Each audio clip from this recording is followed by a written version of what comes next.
अस्सलाम वालेकुम फ्रेंड्स, उम्मीद है आप सब खैरियत से होंगे। फ्रेंड्स देख रहे हैं आप ये कितना हसीन सा एक हेयर कलर है जो कि पूरे बालों में किया हुआ है, फुल बेस चेंज है। किस तरह से कलर अचीव किया गया है, किस तरह के बालों के लेवल पर था, बाल कैसे थे पहले, बालों में किस तरह की एप्लीकेशन की गई है, कौन सा डेवलपर इस्तेमाल किया गया है, कौन सा हेयर कलर इस्तेमाल किया गया है, कितना कितना हमने टाइम दिया इस कलर को।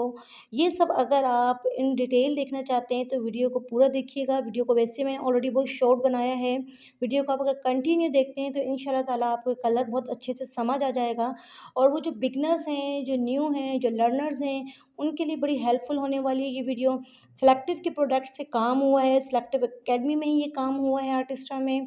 किस तरह से मैंने ये कलर अचीव किया है, मैं आपके साथ अपना काम शेयर करना चाहती हूँ।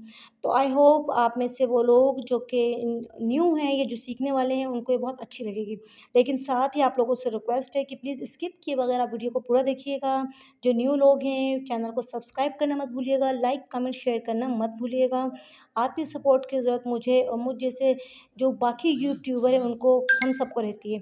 सो आप लोग मेरे साथ रहिए, इंशाल्लाह ताला आपको बहुत कुछ सीखने को मिलने वाला है। शेड पर आप ध्यान दे दें कि शेड कौन-सा है। हमारे क्लाइंट के जो बाल हैं, इस पे इन्होंने पहले मेटालिक कलर किया हुआ था। मेटालिक कलर जो था और कुछ इन्होंने फिर अलग से कुछ काम किया हुआ था जिसकी वजह से उनके बालों के ऊपर एक कॉपर टोन थी।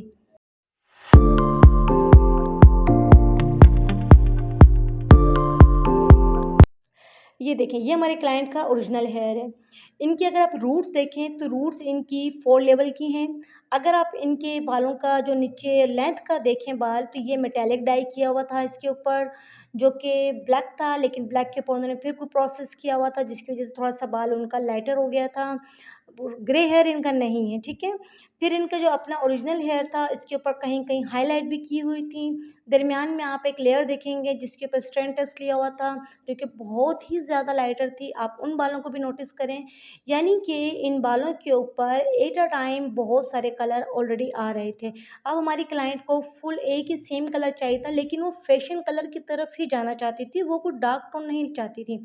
वो ये चाह रही थी कोई ब्लॉन्ड, कुछ चॉकलेट फैमिली का कलर हो, जो कि इनको एक स्टाइलिश लुक दे। तो हमने इसके लिए क्या प्रोसेस किया, चलिए बताती हूँ मैं आपको।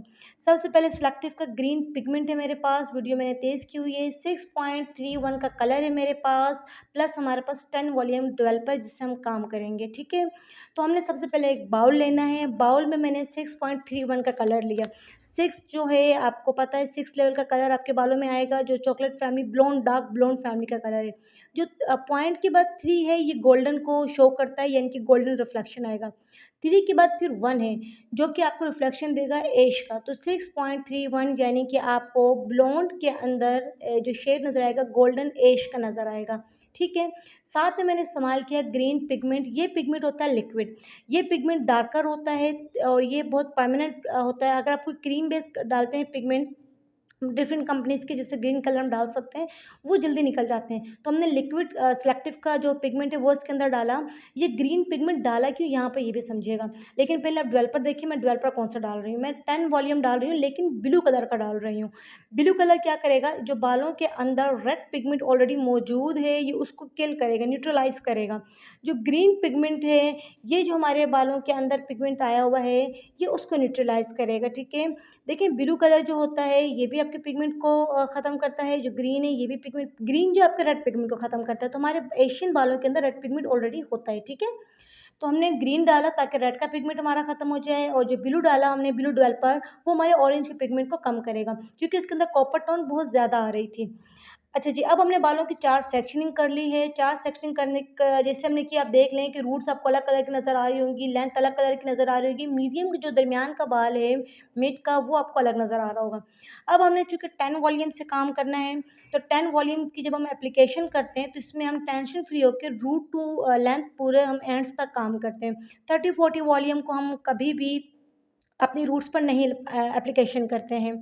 तो यहाँ पर हमने अच्छे से एप्लीकेशन करनी है। मैंने वीडियो को यहाँ पर बहुत फ़ास्ट किया हुआ है, मतलब सिर्फ़ आपको समझाना था, दिखाना था, तो मैंने सोचा इसको ज़रा फ़ास्ट कर लेते हैं। तो हमने 10 वॉल्यूम से कलर तैयार किया 6.31 प्लस इसमें हमने ऐड किया है blue pigment, green pigment add किया है, और जो डेवलपर है वो मैंने ब्लू कलर का यूज़ किया है। अच्छा, अगर आपके पास डेवलपर ना हो तो फिर क्या होगा? तो उसका भी एक सॉल्यूशन ये है कि आप कोई भी किसी भी ब्रांड का, किसी भी प्रोडक्ट का, किसी भी कंपनी का आप 10 वॉल्यूम लें और उसके अंदर थोड़ा-सा आपने मटर के दाने जितना ब्लू कलर ऐड कर लें। चाहे वो क्रीम वाला कलर हो आप वैसा ऐड कर सकते हैं, कोई ब्लू पिगमेंट मौजूद हो आप वो ऐड कर सकते हैं। ये आपके जो कॉपर टोन है, जो ऑरेंज टोन आ रही है, इसको ख़त्म करने में आपकी हेल्प करेंगे। ग्रीन पिगमेंट भी और ब्लू पिगमेंट भी। ठीक हो गया जी। ये जो डेवलपर है ये सिर्फ़ सिलेक्टिव में मौजूद है, और शायद किसी कंपनी में हो, लेकिन मेरी नॉलेज में सिर्फ़ यही है कि फ़िलहाल जो मेरी नॉलेज में है कि वो सिलेक्टिव की कंपनी में है। अच्छा जी, अब हमने पतली-पतली एक लेयर लेनी है, उसमें कलर की हमने एप्लीकेशन करनी है। कलर की एप्लीकेशन आपने बहुत अच्छे से करनी है। आपने ये कोशिश करनी है कि प्रोडक्ट हर जगह पर इक्वली लगे। रूट्स को हम नेग्लेक्ट नहीं करेंगे। 10 वॉल्यूम है तो यहाँ पे ये कलर को डिपॉज़िट करने का काम करेगा, ठीक है। हमने बैक साइड यानी कि गर्दन के पिछले साइड से मेप एरिया से होते हुए स्टेप बाय स्टेप हमने आगे आना है, सेक्शनिंग वाइज़ हमने आगे आना है और पूरे कलर की एप्लीकेशन करनी है। कलर की एप्लीकेशन करने के साथ-साथ आपने फ्रंट की जो रूट्स होती हैं, आपने इसको भी फ़ोकस करना है। कान के पास जो बाल होते हैं, आपने उसको भी फ़ोकस करना है, ठीक है जी। इस तरह आपने पूरी एप्लीकेशन करनी है। एप्लीकेशन करने के बाद मैंने अपने क्लाइंट को 45 मिनट्स के लिए छोड़ दिया। आफ्टर 45 मिनट्स के बाद हमने इसको रिंस करना है, कलर को अच्छे से वॉश करना है। कोई शैम्पू मैं इस्तेमाल नहीं करी, सिंपल मैंने साफ़ जो सादा पानी है, हमने प्लेन वाटर के ज़रिए से इस कलर को अच्छे से निकाल देना है। साथ में आपने यहाँ पे ये करना है, जब आप कलर को अच्छे से निकाल लेंगे, एक वीडियो बीच में एक हिस्सा जो था वो मुझसे स्किप हो गया बनाना। जब आप पूरे अच्छे से कलर को निकाल लेंगे, देन आपने क्या करना है, आपने colour block conditioner, colour block mask होते हैं, आपने उनका इस्तेमाल करना है ताकि बाल अच्छे से नरिश हो जाएँ। तो आपने उसकी एप्लीकेशन भी इन्हीं बालों के ऊपर करनी है। जब आपका पूरा कलर अच्छे से निकल जाता है, देन आपने उस बालों के ऊपर एप्लीकेशन करनी है कलर ब्लॉक मास्क की या कलर ब्लॉक कंडीशनर की, आप कर सकते हैं। और ये अब आपके सामने है फाइनल रिज़ल्ट। आप बिलीव करें कितना ऑसम रिज़ल्ट आया था, जो हमारी मॉडल हैं इनको इतना पसंद आया था, साथ में देखने में भी इतना खूबसूरत लग रहा था। खुद ये बहुत ही प्रिटी सी हैं, डॉल टाइप की हैं, तो इन पे तो कलर वैसे माशाल्लाह से बहुत प्यारा लग रहा था। और ये खुश थी अपने कलर को देख कर कि सारा इक्वली एक कलर आ गया। आप ये देखें कितना खूबसूरत रिफ्लेक्शन आ रहा है, वो जो 1, 2, 3 टोन्स आ रही थी बालों में, वो सारी ख़त्म हो गई। आई होप आपको ये वीडियो अच्छी लगी होगी। अल्लाह हाफ़िज़।